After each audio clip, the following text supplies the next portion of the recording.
할렐루야. 건강한 모습으로 여러분들을 뵙게 되어서 진심으로 감사를 드립니다.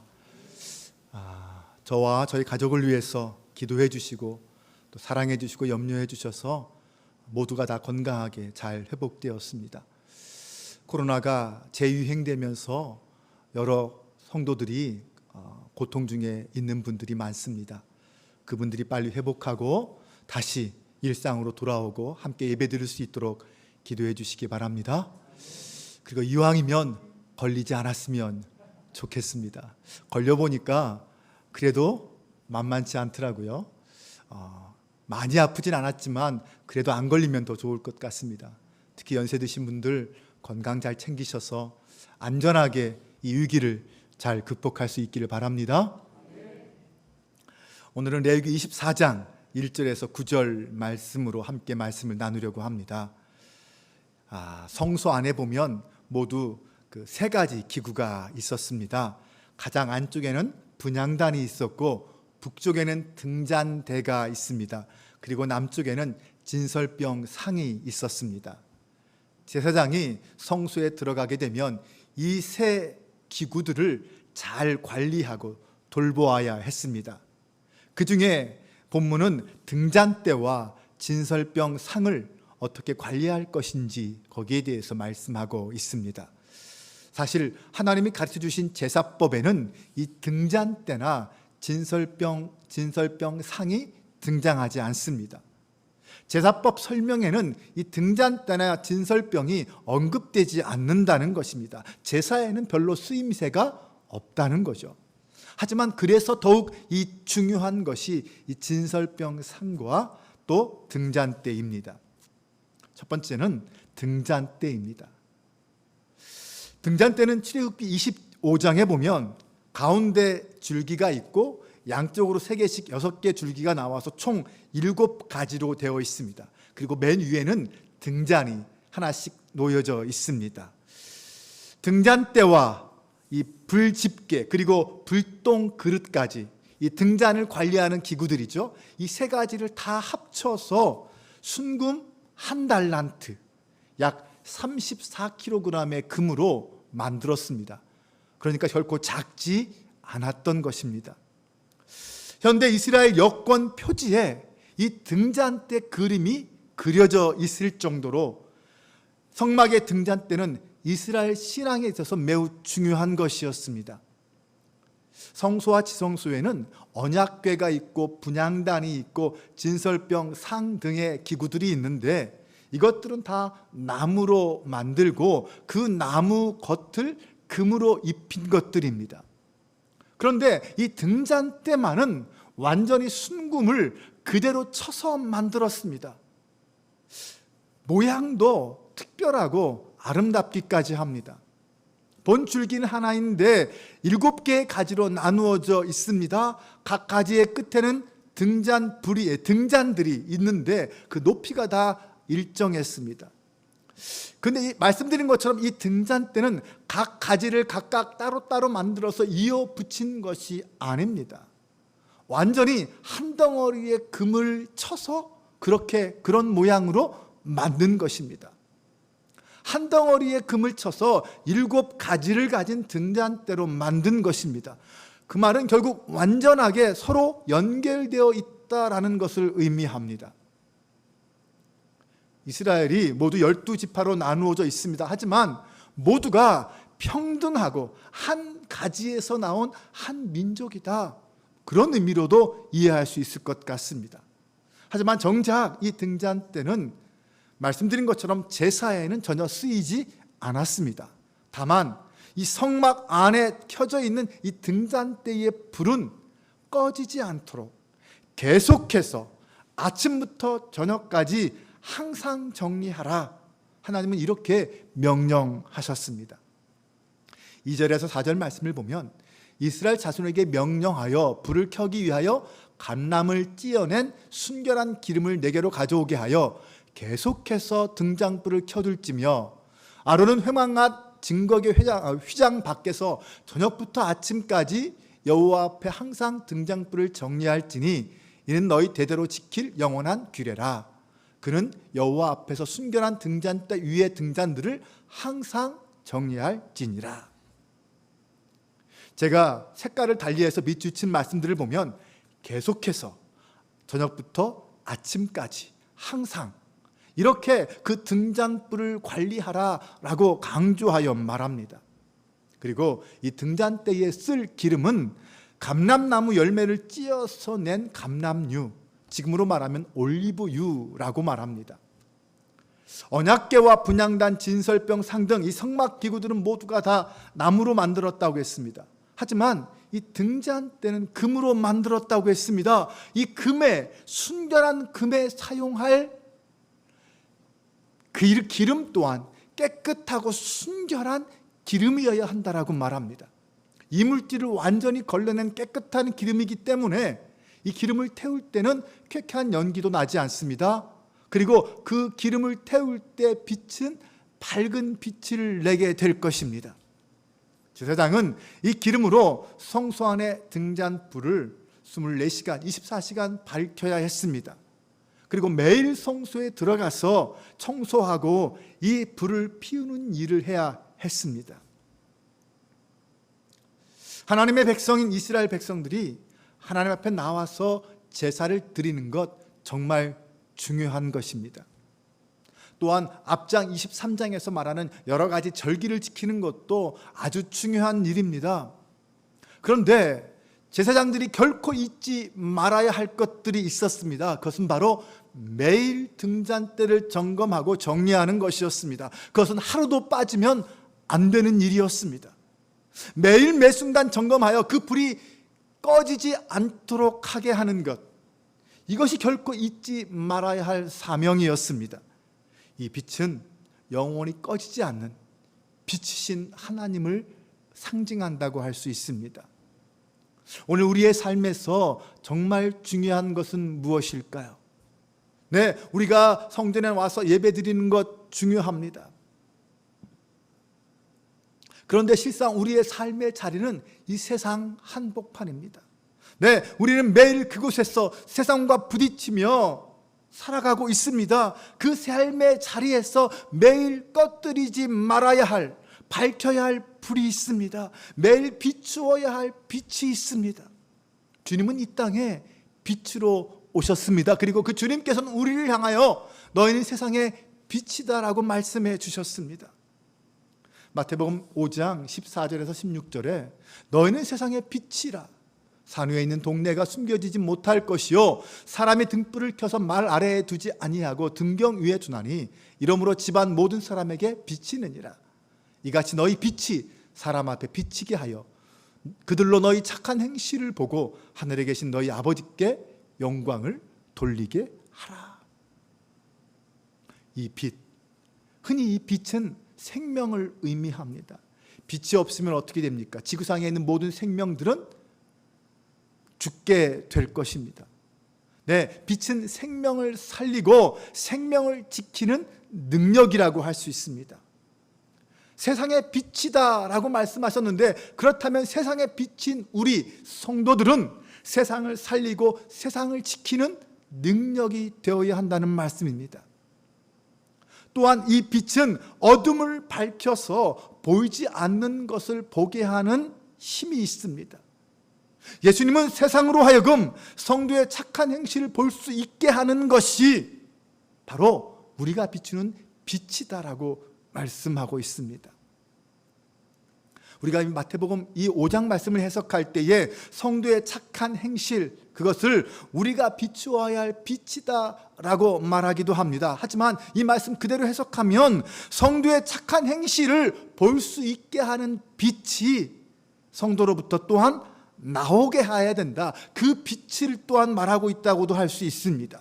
우리에게는 착한 행실이라는 빛도 드러내야 되겠지만 우리 자신에게서 빛이 나서 주변을 밝게 비추는 것도 해야 한다라는 것입니다. 그러므로 성도는 자신의 착한 행실이 분명 세상에 드러나야 합니다. 그런데 그것은 어두운 세상을 비추는 빛을 통해서 가능합니다. 그러면 그 빛은 어떻게 비추어지는 것일까요? 네, 어디서 나온 빛일까요? 사람은 본래 발광체가 아닙니다. 우리에게서 핵폭발이 일어나서 빛을 내는 것이 아니라는 것입니다. 우리는 태양같이 스스로 빛을 내는 존재가 아닙니다. 우리는 달과 같은 존재일 뿐입니다. 빛으로 오신 예수 그리스도, 그분의 빛을 받아서 반사시키는 반사체가 바로 우리 성도들, 그리스도인들입니다. 요한복음 1장 9절에서 예수님은 분명히 말씀하셨습니다. 참빛 곧 세상에 와서 각 사람에게 비추는 빛이 있었다. 바로 이분이 예수 그리스도입니다. 참빛이신 예수 그리스도, 그분의 빛을 받아서 다시 세상을 향하여 반사시키는, 빛을 반사시키는 것, 이것이 바로 오늘 우리 성도의 모습이라는 것입니다. 그러므로 이 빛은 예수 그리스도가 없으면 결코 비추어질 수 없는 빛입니다. 빛을 생명을 살리고 생명을 지키는 능력이라면 곧 예수님이 생명을 살리고 생명을 지키는 능력입니다. 네, 맞습니다. 성도는 예수 그리스도 안에서만 세상에 빛을 낼 수 있는 존재입니다. 예수 그리스도 안에서 행하는 그 모든 행실은 그래서 착한 행실이 됩니다. 세상을 비추는 착한 행실이 됩니다. 그러므로 예수 그리스도를 떠난 행실은 어둠 속에서 보이지 않는 죄일 뿐입니다. 예수 그리스도 안에서 행하는 일들이 착한 행실이라면, 빛이라면 예수 그리스도를 떠나서 행해지는 일들은 보이지 않는 어둠의 죄일 뿐이라는 것입니다. 그럼 하나님께 영광을 돌릴 수 있는, 세상을 살리는 착한 행실은 무엇일까요? 가장 가치 있는 행위는 무엇일까요? 저는 그것을 복음 증거라고 믿습니다. 성도의 삶을 통하여 비추어지는 가장 가치 있는 것, 그것은 바로 십자가의 복음을 증거하는 것입니다. 우리의 행실을 통하여 예수 그리스도의 십자가의 복음이 증거되는 것, 이것이 우리가 비추어야 할 최고의 행실이고 착한 행실입니다. 세상 어디에서도 숨길 수 없는 사랑, 세상 모든 사람들을 살리는 생명의 빛, 이것이 바로 십자가 복음인 줄로 믿으시기 바랍니다. 사랑하는 여러분, 우리가 비추어야 할 생명의 빛은 십자가 복음, 인류를 영원히 구원할 생명의 복음입니다. 오늘 우리는 매일 그 등잔불을 비추어야 합니다. 매일 나의 삶을 통하여 예수 그리스도의 십자가 사랑이 증거되어야 한다는 말씀입니다. 신약시대의 성도는 왕같은 제사장이라고 하였습니다. 구원받은 성도는 모두 성령이 거하시는 거룩한 성전이라고 하였습니다. 제사장은 성전의 등불을 매일 관리하고 점검하여서 절대 꺼지지 않도록 밝혀야 한다면, 오늘 이 땅의 거룩한 제사장으로 부름받은 우리는 내 안에 있는 불을 관리하여서 꺼지지 않게 해야 할 것입니다. 내 안에 있는 성령의 불, 그 성령의 빛을 관리하여서 결코 성령이 꺼지지 않는 성도, 성령이 충만한 성도로 살아가는 것, 이것이 오늘 이 땅의 제사장으로 부름받은 우리 그리스도인들의 삶의 모습입니다. 순결한 기름, 그것은 곧 성령의 기름 부으심, 성령의 임재하심을 말합니다. 그 성령의 임재하심은 우리로 하여금 결코 꺼지지 않는 등불을 밝히게 할 것입니다. 그러므로 여러분, 날마다 성령 충만하시기 바랍니다. 더럽고 악하고 추한 악한 것들이 결코 틈타지 못하도록 십자가 보혈만 의지함으로 깨끗함을 입고 살아가는 저와 여러분이 되시기 바랍니다. 그 순결한 의로 하나님 앞에 거룩한 생명의 불을 피워서 내가 가는 곳마다 빛을 드러내고 빛을 비추는 주님의 자녀가 될 수 있기를 바랍니다. 두 번째는 진설병상입니다. 이 진설병도 매일 점검해야 될 기물이었습니다. 사진으로 보면 진설병상의 모형이 있습니다. 진설병을 진설한 모양입니다. 이 진설병상에 대한 제작법과 기본 관리법은 출애굽기 25장 23절 이하에 나옵니다. 하나님께서 이 진설병 상을 어떻게 만들 것인가 거기에 대해서 설명하시고 마지막에 이런 말씀을 하십니다. 상 위에 진설병을 두어 항상 내 앞에 있게 할지니라. 상을 만들고 그 위에 진설병, 떡을 진설하여서 항상 내 앞에 있게 하라, 이렇게 명령하셨습니다. 그리고 오늘 본문 레위기에서는 그 진설하는 떡을 어떻게 만들 것인가를 설명합니다. 고운 가루로 12개의 떡을 만들어서 6개씩 두 줄로 진설하라, 이렇게 말씀합니다. 그런데 그 떡의 크기가 결코 작지 않습니다. 각각의 떡의 부피가 10분의 2 에바라고 말합니다. 이것은 약 4.4리터입니다. 떡 한 개가 약 4.4리터예요. 그게 얼마나 큰 떡입니까? 정말 큰 떡이잖아요. 그것이 12개가 항상 그 떡상에 진설되어 있어야 했습니다. 이 떡은 항상 하나님 앞에 나와서 하나님과 교제해야 하는 이스라엘 12지파를 의미한다고 할 수 있습니다. 하나님은 이스라엘 백성들을 먹이시고 그 필요를 채우시는 분입니다. 광야 40년 동안 하나님은 이 12지파를 끊임없이 먹이셨습니다. 그런데 출애굽께서 이 떡을 설명하면서 이 진설병을 레헴파님이라고 불렀습니다. 그 본래의 원어의 의미는 얼굴의 떡이라는 말입니다. 즉 하나님의 임재의 떡이라는 뜻입니다. 그런데 이것을 하나님은 여호와께 드리는 화제다, 제물이다, 이렇게 부르셨습니다. 즉 이 떡은 성소 안에 제단에서 하나님께 매주 올려드려야 할 제물이다, 나아가서 이것은 하나님의 임재를 상징한다, 이렇게도 말하고 있는 것입니다. 레위기 24장 8절에서 9절 말씀을 보면 안식일마다 이 떡을 여호와 앞에 항상 진설할지니 이는 이스라엘 자손을 위한 것이요 영원한 언약이니라. 이 떡은 아론과 그의 자손에게 돌리고 그들은 그것을 거룩한 곳에서 먹을지니 이는 여호와의 화제 중 그에게 돌리는 것으로서 지극히 거룩함이니라. 이는 영원한 규례니라. 이 떡을 뭐라고 설명하냐면 이 떡을 진설하는 것은 이스라엘을 위한 영원한 언약이다. 영원한 언약이라는 말은 무슨 뜻입니까? 하나님과 이스라엘 백성들 사이에 맺은 신의 산 언약, 그것이 바로 그 영원한 언약입니다. 나는 너희의 하나님이 되고 너희는 내 백성이 되리라. 이것이 바로 하나님이 주신 영원한 언약이었습니다.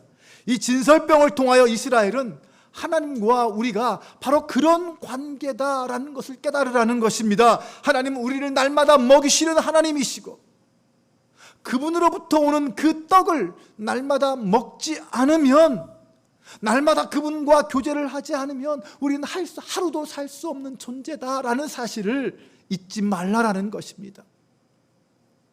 제사장은 그 진설된 떡 위에 소재처럼 유향을 두고 그것을 먹어야 했습니다.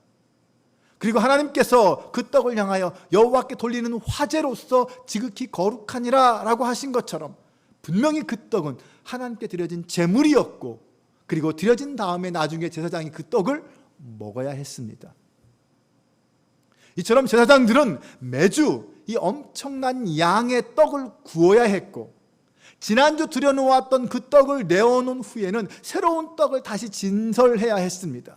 그리고 그 묵은 떡은 제사장들이 먹어야 했습니다. 이 일은 매주 계속해서 한 주도 끊이지 않고 매주 반복되어야 하는 일이었습니다. 여러분 한번 생각해 보세요. 누룩을 넣지 않은 딱딱한 떡, 그것도 일주일 지난 떡입니다.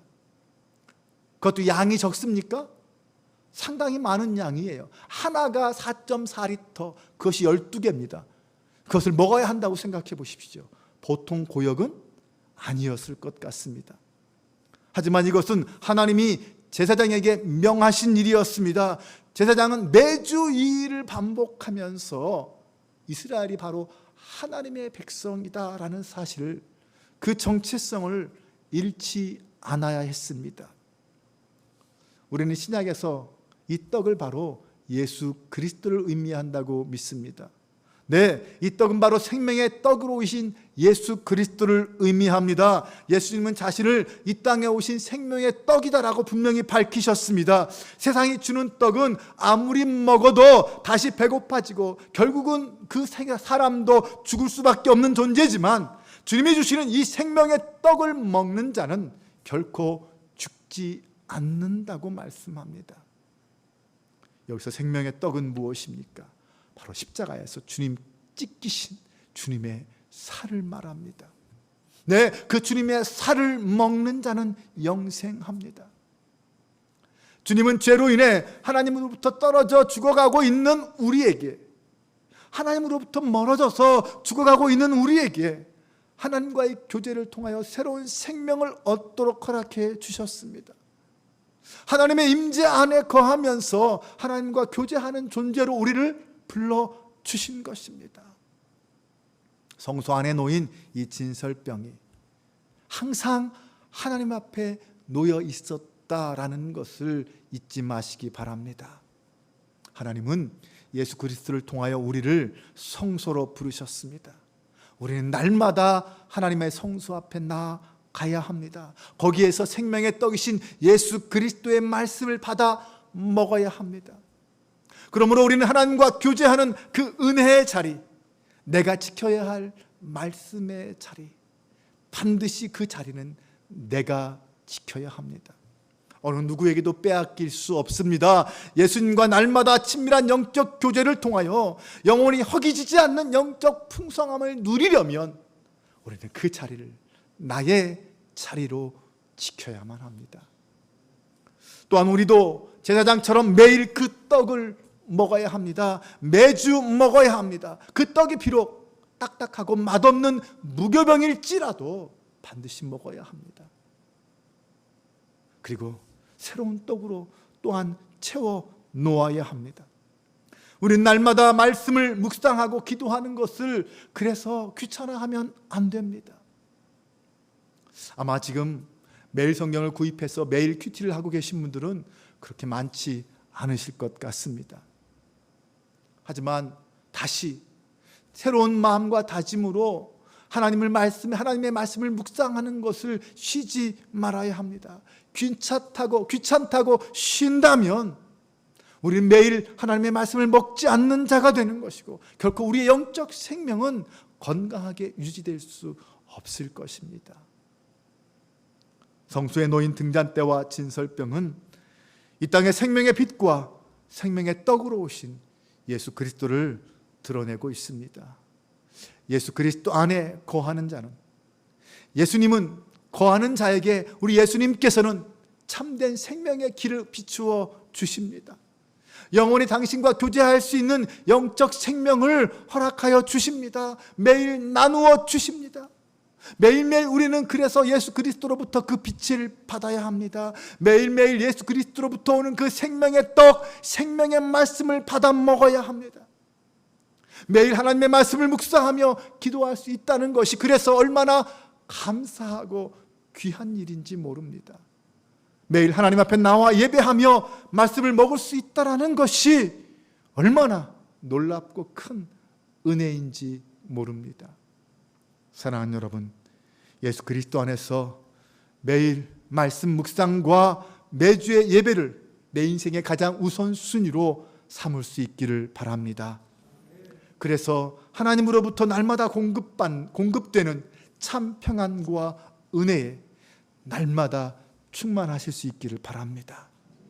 지금도 살아계셔서 우리와 함께 하시는 예수 그리스도 안에서 하나님과 더욱 친밀하게 교제하며 매일매일 동행하는 은혜의 사람들이 될 수 있기를 주님의 이름으로 축원합니다. 함께 기도하겠습니다.